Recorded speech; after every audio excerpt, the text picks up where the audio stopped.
함께 나누실 하나님의 말씀은 마태복음 28장 1절로 6절까지죠. 짧은 기절이니까 한 손으로 읽겠습니다. 안식일이 다 지나고 안식 후 첫날이 되는 이스라엘에 막달라 마리아와 다른 마리아가 무덤을 보려고 나가더니 큰 지진이 나며 주의 천사가 하늘로부터 내려와 돌을 굴려내고 그 위에 앉았는데 그 형상이 번개 같고 그 옷은 눈같이 흰거늘 지키던 자들이 그를 무서워하며 떨며 죽은 사람과 같이 여겨라. 천사가 여자들에게 말하여 이르되 너희는 무서워하지 말라. 십자가에 못 박히신 예수를 너희가 찾는 줄을 내가 알아. 그가 여기 계시지 않고 그가 말씀하신 대로 살아나셨느니라. 와서 그가 누우셨던 것을 보라. 아멘.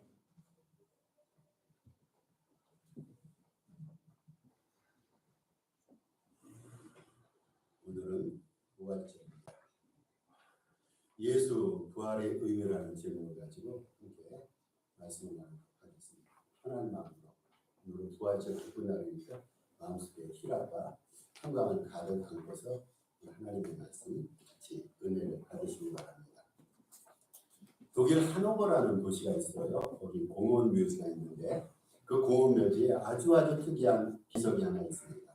부활을 믿지 않는 한 여인의 비석이에요. 이 여인은 살아생전에 교회를 안 나갔습니다. 그리고 교회 나가는 사람이 예수를 전도하면 예수님이 어디냐, 믿어서 구원 얻는다면 구원이 어디냐, 부활이 어디냐 이러면서 부활을 전혀 반대하는 여인입니다. 이 여인이 죽고 나서 사람들 앞에 유언식으로 부탁을 했어요. 자신의 무덤을 견고히 만들어서 혹입니다. 자기는 부활을 믿지 않지만 부활이 있더라도 무덤 속에 있는 자신의 시신을 절대 건드려서는 안 된다. 그렇게 건드리지 못하도록 아주 단단히 유언을 하고 죽었습니다. 이 여인의 유언을 받들어서 이제 무덤, 평평한 무덤에다가 큰 화강한 성판들을 얹혀놓고요. 그 성판들을 꺽쇠라고 있습니다. 꺽쇠로 아주 무거운 꺽쇠로 단단히 고정시켜서 무덤 위에 놓았습니다. 그러니까 이것은 아무리 천하 장사 힘이 센 사람이랄지라도 그 무거운 화강한 것들을 들어 옮길 수가 없는 거예요. 완전히 무덤을 봉쇄했단 말이죠. 그런데요, 그 무덤을 봉쇄하면서 그렇게 묘비를 세웠습니다. 이 무덤은 그 묘비에는 이 무덤은 절대로 열 수도 없고 열어서는 안 됩니다. 이런 묘비를 딱 세워놓으니까 그 공원 같은 사람들한테 이 묘지, 그 묘비에 비명이 눈에 띈단 말이죠. 그런 글귀를 새기는 특이한 그런 비석이 하노버 공원에 있었습니다. 그런데 언제부턴가 비석 귀통에 작은 싹이 하나 떨어졌어요. 이 싹이 떨어져서 싹이 점차적으로 자라게 됩니다. 일정 기간이 지나고 나니까 이 싹이 나무가 됐어요. 나무가 되면서 여러분 나무를 키워보신 거 알 거예요. 나무 뿌리가 땅속에 들어간단 말이죠. 그 뿌리가 화강암 석판을 건드리기 시작하는 겁니다. 이 나무가 커지면서 그러더니 그렇게 단단히 고정시켜놨던 화강암 석판이 조금씩 움직이기 시작하고 따라서 그 석판들을 고정시켰던 석쇠들이 비틀어졌습니다. 여러분 생각해 보세요. 우리 인간의 눈으로 보는 그 육중한 석판을 누가 옮길 수가 있습니까? 그런데 그 근처에 조그마한 씨앗이 떨어져서 그 씨앗이 자라다 보니까 씨앗 안에 들어있는 역동적인 생명력을 그 육중한 돌이 이겨낼 도리가 없었습니다. 여러분 아주 작은 씨앗 안에 생명이 있습니다. 그 생명이 자라고 자라니까 그 생명을 그 누구도 당해낼 수가 없었습니다. 인간의 역사 가운데 아주 큰 몇 가지 큰 사건이 있습니다. 인류 역사에 가장 큰 세 가지 사건들이 있는데 첫째는 하나님이 인간으로 세상에 오신 것. 여러분 생각해 보세요. 사람과 절대신과 어떤 소통한다든지 통하는 일이 있습니까? 하나님은 하늘에 계셔서 인간 세상을 다스리고 통치하시는 분인데 그 하나님이 인간이 되셨다는 거, 인간의 몸으로 세상에 오셨다는 거, 이거는 우리가 아무리 생각해도 기적 중의 기적입니다. 인류 사상 가장 커다란 사건입니다. 그런데 두 번째 사건이 있습니다. 그 하나님이 십자가에서 죽으시는 거예요. 어떻게 하나님이 죽습니까? 우리가 생각하고 상정할 수 있는 하나님은 영원한 존재, 절대 존재가 아닙니까? 하나님이 사람을 죽이셔야 되는데 그 하나님이 어떻게 죽을 수가 있습니까?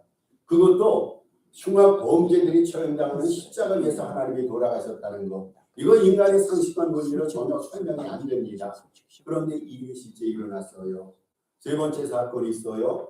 그런데 그분이 죽음에서 다시 살아나신 것입니다.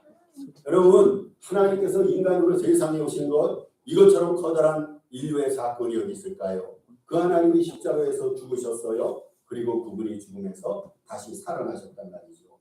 오늘은 성경대로입니다. 예수님께서 십자가에서 죽으시고 성경대로 죽으신 지 사흘 만에 다시 살아나신 부활 주일입니다. 성경대로입니다. 성경대로. 성경에 예언을 했어요. 예수님께서 십자가에서 달려 돌아가신다. 성경에서는 무슨 예언을 하는데 성경대로 주님이 죽으셨어요. 그리고 성경에서는 예수님께서 다시 부활하시겠다 예언했는데 성경대로 죽으시고 성경대로 살아나신 부활 주일입니다. 예수님의 부활은 전설이라든지 신화가 아닙니다. 여러분, 예수님의 부활은 어떤 사람이 그냥 허구적으로 쓴 소설이 아닙니다. 예수님의 부활은 실존주의 그러한 얘기도 아닙니다. 예수님께서는 실제 부활하시지 않았는데 우리가 예수님은 부활하셨다고 믿고 그렇게 믿는 믿음을 실존적인 믿음이라 말합니다. 예수님의 부활은 실존의 그러한 해석이 아닙니다. 여러분, 예수님의 부활은요 정말 있었던 일이에요. 역사적인 사실입니다. 그래서 우리는 역사적인 예수님의 부활을 믿음으로 받아들이고 그분 앞에 영광과 존경을 돌리는 거죠. 성경은 예수님의 부활의 확정성에 대해서 여러 곳에서 증언합니다. 예수님께서 부활하신 지 부활의 몸으로 10차례 이상 나타나셨어요. 실제 나타나셨습니다. 그 10차례 이상 부활의 주님을 실제 본 제자들이 있습니다. 예수님께서는 막달라 마리아에게 나타나셨어요. 얼마나 예수님을 사랑하고 섬겼던 여인입니까? 직접 사신 몸으로 주님께서는 막달라 마리아에게 나타나셨어요. 그리고 우리 주님께서는요 엠마오 도상을 향해서 엠마오 도상에 있는 시골로 낙향하는 두 제자에게 나타나십니다. 예수님께서는 베드로 게바에게 나타나셨어요. 그리고 12제자에게 살아있는 부활의 몸으로 예수님은 나타나셨습니다. 여러분, 이것보다도 신빙이 써 있는 것은 500여 형제에게 일시적으로 나타나셨어요. 500여 형제들이 부활의 주님을 봤단 말이죠. 만약 부활의 주님이 거짓이거나 지어낸 얘기라면 500여 형제 중 한두 사람이 손을 들고 반론을 표시했을 거예요. 그거 거짓입니다. 예수님 살아난 적 없습니다. 그런데 500여 형제들 가운데 그 누구도 예수님의 부활의 역사성을 부정하는 사람이 있습니까? 예수님께서는요 야고보에게도 나타나십니다. 모든 사도에게 나타나십니다. 그리고 마지막으로 사도 바울에게 나타나셨어요. 예수님의 부활은 성경적 증언대로라면 역사적인 사실입니다. 그런데 예수님 부활이 성경만 증언합니까? 예수님 부활을 증언하는 사회적, 심리적인 증거들이 너무나 많고 차고 넘칩니다. 여러분, 우리가 신앙을 고백한단 말이죠. 오늘도 우리가 사도신경을 암송하면서 신앙을 고백했어요. 우리 신앙 고백의 핵심이 뭡니까? 두 가지입니다. 예수 그리스도의 십자가입니다. 예수님의 부활입니다. 우리는 예수님의 십자가를 고백합니다. 예수님의 부활을 고백합니다. 오늘 우리가 함께 사도신경을 암송했단 말이죠. 사도신경에서 십자가에 못 박아 죽으시고 장사한 지 사흘 만에 죽은 자 가운데서 다시 살아나시다. 오늘 우리가 입을 열어서 하나님 앞에 이런 사도신경을 암송하고 믿음을 고백했어요. 여러분, 예수님께서는 다시 사셨어요. 부활하셨어요. 우리가 믿는 구원은요 십자가로 시작됩니다. 그리고 부활로 완성됩니다. 다시 말씀드립니다. 우리 믿음에 두 가지 요체가 있어요. 십자가입니다. 부활입니다. 구원은 십자가로 시작합니다. 부활로 완성됩니다. 오늘 본문에 보면요 마리아라 이름하는 여인들이 등장합니다. 공교롭게 이름이 같았어요. 마리아라는 이름입니다. 그 당시 유대인들에게 흔한 이름이에요. 마리아라 이름하는 여인들이 안식 후 첫날 새벽, 오늘 주일 새벽입니다. 주님 시신에 향품을 발라드리기 위해서 무덤에 갑니다. 그 어떤 사람 향해서 최고로 존경을 나타내는 방법 가운데 그 시신, 죽은 사람에게 시신을 향품을 발라드리는 거예요. 주님을 살아생 전에 너무 존경을 따랐던 마리아 두 여인은 죽은 예수님의 시신에 향품을 발라드리기 위해서 무덤에 갑니다. 얼마나 가익한 믿음의 정신입니까? 그런데 무덤에 갔다가 우리 주님의 부활하심을 못 가는 장면이 오늘 본문의 내용이란 말이죠. 여인들은 빈 무덤만을 발견했어요. 분명히 거기 예수님이 계셔야 됩니다. 예수님의 시신의 향품을 발라드려야 됩니다. 그런데 가본즉 무덤은 빈 무덤이고 천사가 나타나서 뭐라고 증언하냐면 그가 살아나셨다. 천사가 나타나서 그가 살아나셨다라는 천사의 음성을 듣게 됩니다. 예수님은 천사의 말처럼요 오늘 새벽에 부활하셨습니다. 여러분, 저는 부활의 주님을 믿습니다. 저는 부활의 주님을 믿고 목사가 됐어요. 여러분도 부활의 주님을 믿는 줄로 믿습니다. 부활의 주님을 믿고 그 부활 믿음으로 우리는 지금까지 믿음 생활을 하고 앞으로도 부활의 주님과 함께 부활의 신앙을 가지고 생명 다하는 날까지 우리 믿음 생활할 겁니다. 그러면은 오늘 예수님께서 부활하셨는데 예수님 부활의 의미가 무엇일까요? 이 부활의 의미를 깨달아서 오늘 하나님 앞에 영광 돌리고 은혜 받는 시간이 됐으면 좋겠습니다. 첫째로 부활의 의미는 우리 믿음의 근거입니다. 다시 말해서 여러분, 예수님의 부활이 없다면요 우리 믿음이 있을 수가 없어요. 믿음이라는 것은 예수님의 부활에 근거합니다. 예수님이 부활하셨기 때문에 우리는 그 부활의 주님을 믿으면서 믿음 생활을 영위한단 말이죠. 믿음의 근거가 됩니다. 모든 종교에는요 존경받고 숭배받는 그 종교의 창시자들이 있습니다. 그렇죠? 종교를 창시한 사람이 있어요. 예를 들면 마호메시라든지 석가라든지 공자 같은 이런 분들입니다. 그런데 이분들에게 공통점이 있어요. 모두가 죽었다는 겁니다. 여러분, 각 종교의 신도들은요 창시자의 무덤을 찾아갑니다. 그래서 무덤을 찾아가서 저들이 남긴 교훈과 가르침과 저들이 알려준 생애 깨달음을 가지고 그것을 가지고 인생살이의 행복을 논하고 성자가 성숙을 논합니다. 그런데 예수님의 무덤은 없어요. 여러분, 만약에 예수님의 무덤이 있다면요 우리는 단체로 버스를 대절해서 단체로 비행기를 대절해서 우리는 해마다 예수님의 무덤을 순례해야 됩니다. 메카를 순례하듯이 예수님의 무덤을 우리가 순례해야 된단 말이죠. 그런데 예수님의 무덤이 없습니다. 없을 이유가 있습니다. 주님이 부활하셨기 때문에. 부활하셨는데 왜 무덤이 필요합니까? 우리는 십자가에서 죽으신 과거의 주님을 믿지 않습니다. 여러분, 우리가 주님을 믿을 때 그 주님이 2000년 전에 죽으신 주님입니까? 우리는 과거에 돌아가신 주님을 믿는 것이 아니라 살아계신 현재의 주님을 믿습니다. 사도 베드로의 고백처럼 우리는 생명의 주님을 믿습니다. 우리는 살아계신 주님을 믿는 거예요. 죽으셨다 살아나신 부활의 주님을 믿습니다. 주님이 살아계셔서 오늘 우리와 함께 하심을 믿습니다. 내 인생이 어렵고 힘들어요. 그런데 주님께서 이 어렵고 외롭고 힘든 내 인생에 함께 하심을 믿습니다. 오늘 우리를 위해서 역사하시고 활동하시는 주님이심을 믿습니다. 내 병을 지금 고쳐주시고 내 인생을 은혜와 평강과 성숙함으로 이끌어주시고 지금 일하시고 지금 역사하시는 살아계신 주님을 우리는 믿습니다. 우리는 주님께서 오늘 우리에게 은혜를 주시고 오늘 내 인생의 성공과 내 인생의 모든 것을 은혜 가운데 풍족히 재워주시는 부활의 주님을 믿습니다. 오늘 우리는 주님께서 하늘 보좌 우편에서 우리를 위해서 기도하시고 중보하시는 살아계신 주님이심을 믿습니다. 우리는요 죽은 자를 믿지 않아요.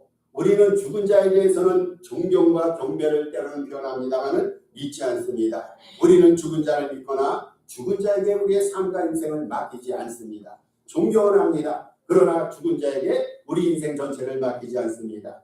그런데 우리 주님은 살아나셨어요. 우리는 살아나신 전능하신 우리 주님을 믿고 따릅니다.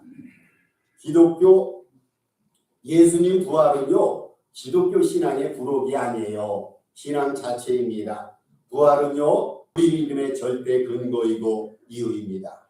파운스라는 유명한 신학자가 이런 말을 했어요. 우리가 그리스도를 주로 믿는 것은 오직 그의 부활에 완성된 사실에 의해서만 정당화된다라는 유명한 말을 했어요.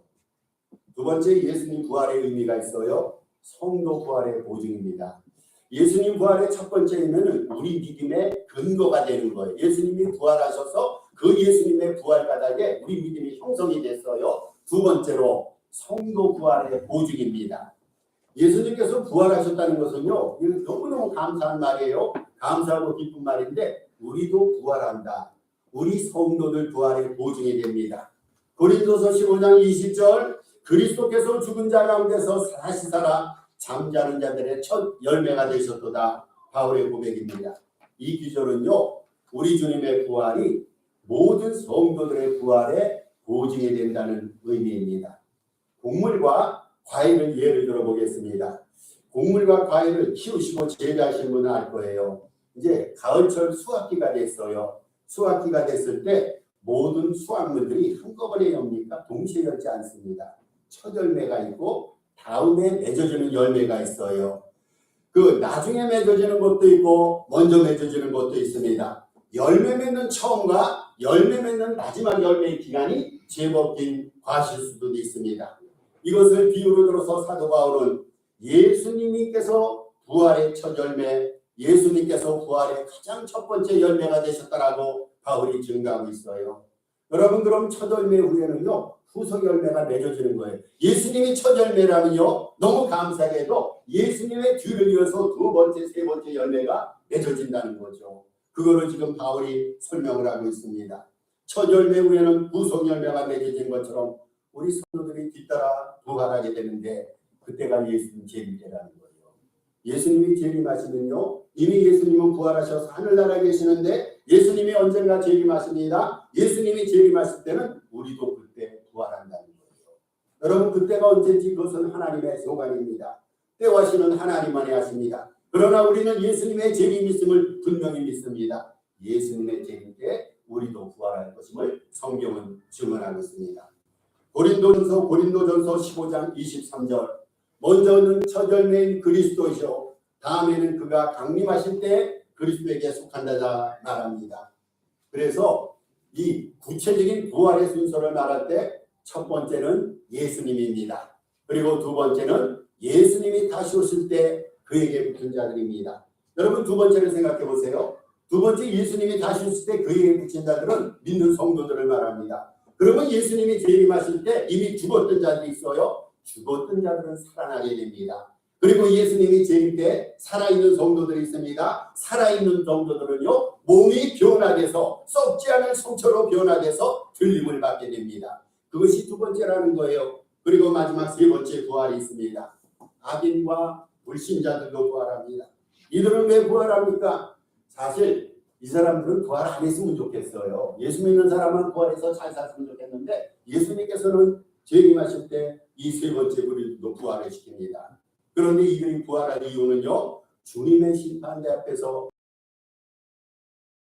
주님께서 영원한 불못으로 저들을 보내시기 던지기 위해서 저들을 부활시킵니다. 이들이 영원한 불못에 던져지는 것을 성경은 두 번째 사망이라 표현합니다. 우리의 육신이 한 번 죽는 것이 첫 번째 사망입니다. 부활해서 두 번째로 불못에 던져지는 것을 두 번째 사망이라 말합니다. 이렇게 부활 순서는 첫째 예수님입니다. 두 번째는 예수님이 다시 오실 때 그를 잘 믿었던 그에게 접붙임을 당했던 성도들입니다. 그리고 세 번째는 믿지 않았던 악인들과 불신자가 됩니다. 여러분, 이렇게 부활이 있어요. 이렇게 부활이 있습니다. 첫사람 아담이 죄로 인해서 그를 통해서 모든 인간이 죽었듯이 예수님의 부활을 통해서 모든 인류가 살아가게 됩니다. 그래서 우리들 부활의 보증이 되신 이 아침에 우리는 부활하신 주님 앞에 존경과 영광을 돌리시길 바랍니다. 세 번째, 예수 부활의 세 번째 의미는 온전한 승리의 확증입니다. 온전한 승리의 확증입니다. 주님은 십자가 위에서 인류의 죄를 폭로하셨어요. 인류 죄를 폭로하시고 심판하시고 죄의 문제를 해결하셨습니다. 여러분, 십자가 위에서 주님께서 우리 죄를 담당하시고 죄를 완전히 심판하셨어요. 그런데 그것만으로 구원이 완성된 걸까요? 십자가에서 예수님께서 달려 돌아가신 것만으로 구원의 완성이 아니란 말이죠. 여전히 죽음의 문제가 남아있어요. 죄의 문제는 해결이 되어 있는데 죽음의 문제는 어떡합니까? 여러분, 죄의 문제 해결됐는데 그 사람이 죽었단 말이죠. 우리가 예수님을 잘 섬기고 예수님의 보혈의 피를 통해서 의로운 사람이 됐어요. 그런데 의로운 사람이 된 것으로 끝나고 우리가 죽는다면 그 구원이 과연 온전한 구원일까요? 우리가 말하는 구원은 영생을 말합니다. 영원히 죽지 않는 것을 말합니다. 그런데 우리가 의인은 됐는데 우리가 죽었단 말이죠. 이것은 반쪽짜리 믿음이고 반쪽짜리 구원이고 반쪽짜리 승리에 불과합니다. 여전히 죄의 죽음의 문제가 있어요. 이 죽음의 문제로부터 누군가가 우리를 해결해 줘야 됩니다. 십자가 은혜만 입고 죽는다면요, 그것은 반쪽 구원 반쪽 승리에 불과합니다. 인간 우리 삶의 최대의 난적이며 최대의 불행인 죽음의 문제도 해결돼야 됩니다.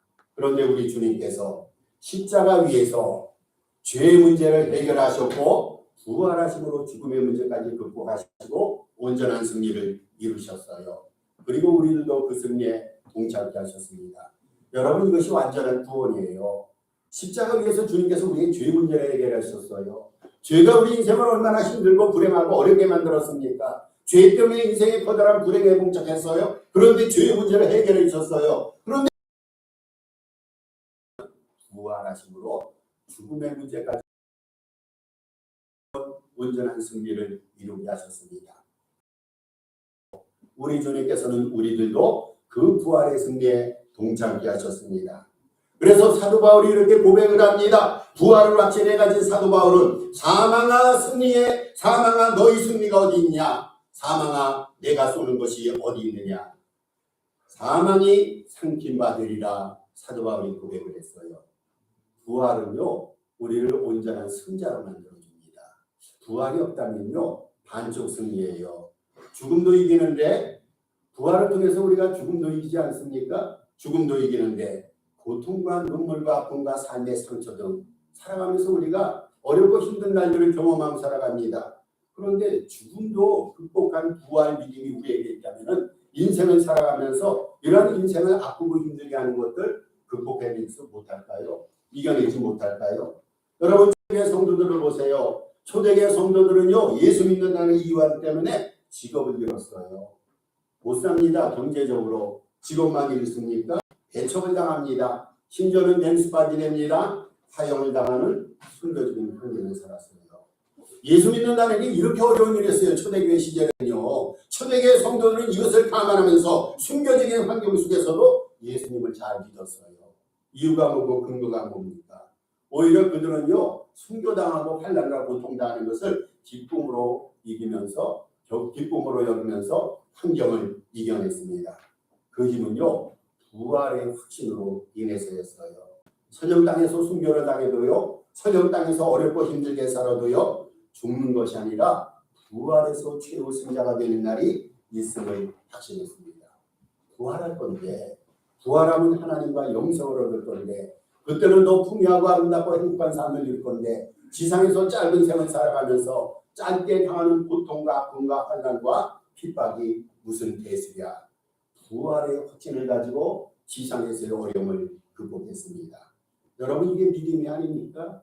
살아가면서 좋은 일만 있어요? 살아가면서 내가 원하고 바라는 데만 이루어집니까? 내 기도가 언제나 응답받습니까? 세상 사람들이 나에게 갈증만 보냅니까? 그렇지 않다니 더 많을 거예요. 그래도 우리에게 소망이 있어요. 그래도 우리에게 행복에 대한 기대가 있습니다. 그것은 부활의 믿음 까닭입니다. 조금만 세상에서 고생하면 영생 복락을 누릴 하늘나라가 나에게 있는데, 부활에서 그곳에서 안전하고 풍성한 삶을 누릴 그날이 있는데, 이러한 부활의 믿음을 가지고 오늘의 아픔과 고통을 우리는 극복할 수가 있습니다. 십자가형을 앞둔 예수님께서 이렇게 선언하셨어요. 너희가 세상에서 환난을 당하나 담대하라. 내가 세상을 이겨노라. 여러분, 이 말 대단한 말 아닙니까? 세상을 이겼다고 했어요. 이제 곧 몇 시간이 지나면은 잠시 후면은 죽음에서 부활해서 온전한 승리를 줄 것인데, 세상에서 겪는 아픔과 고통 까닭에 좌절하거나 배신하거나 믿음을 배도하거나 하나님을 멀리 떠나 그러지 말라라고 주님은 말씀하셨어요. 부활 믿음을 가지고 세상의 환경을 극복하시고 온전한 승리를 얻으시는 저와 여러분 되시기를 주님의 이름으로 부탁해 드립니다. 말씀을 결론 짓습니다. 오늘 부활주일에 십자가의 은혜로 죄를 해결해 주시고 부활의 은혜로 온전한 구원을 얻게 하신 우리 주님을 찬양하며 감사와 영광과 존경을 돌립니다. 이 아침에 우리의 결단과 결의가 있습니다. 이 부활주일에 두 가지 다짐을 우리 하나님 앞에 드립니다. 첫째 다짐입니다. 주일에 좀 더 열심내고 좀 더 헌신해야겠다. 여러분, 주님께서는 부활승천하시면서요 당신의 있는 교회를 우리에게 맡기셨어요. 주님께서는 당신이 하는 일들을 우리에게 맡기셨어요. 그렇다면 주님께서 우리에게 맡기신 사람들, 주님이 우리에게 맡기신 일들 좀 더 열심내고 좀 더 헌신해야겠습니다. 이것이 이 아침에 우리가 다짐해야 될 아름다운 다짐입니다. 두 번째 다짐이 있습니다. 두 번째 다짐은 이 땅에서의 매 순간을 거룩하고 깨끗하게 살겠다라는 다짐입니다. 언젠가 우리가 부활의 주님을 만나고 부활의 몸으로 주님 앞에 갈 날이 있을 겁니다. 주님 앞에서는 엄숙한 날이 있을 거예요. 여러분 그날을 한번 생각해 보세요. 우리가 주님 앞에 서는 그날 깨끗하고 거룩하고 순결한 모습으로 우리 주님을 봐야 되지 않겠습니까? 죄를 좀 덜 짓고 경건과 순결과 거룩의 삶을 살아가면서 이 땅에서의 매 순간을 정결하게 살아가면 얼마나 좋을까요? 이것이 주님께서 부활절 아침에 우리에게 주시는 삶의 다짐들입니다. 그날 거룩함의 상급을 얻도록 순간순간 매일매일 자기 자신을 돌아보면서 순결하고 깨끗하게 살아가는 저와 여러분 되시길 바랍니다. 우리 부활하신 주님을 만나고 부활의 주님을 늘 모시고 부활 믿음을 가지고 부활 신앙을 가지고 주님의 이름으로 매일매일 은혜 가운데 살아가는 저와 여러분 되시기를 다시 한번 예수님의 이름으로 축복합니다. 우리 한음성을 한 2분 정도 기도하십시다. 오늘 부활의 의미가 주는 기쁜 뜻을 깨닫고 부활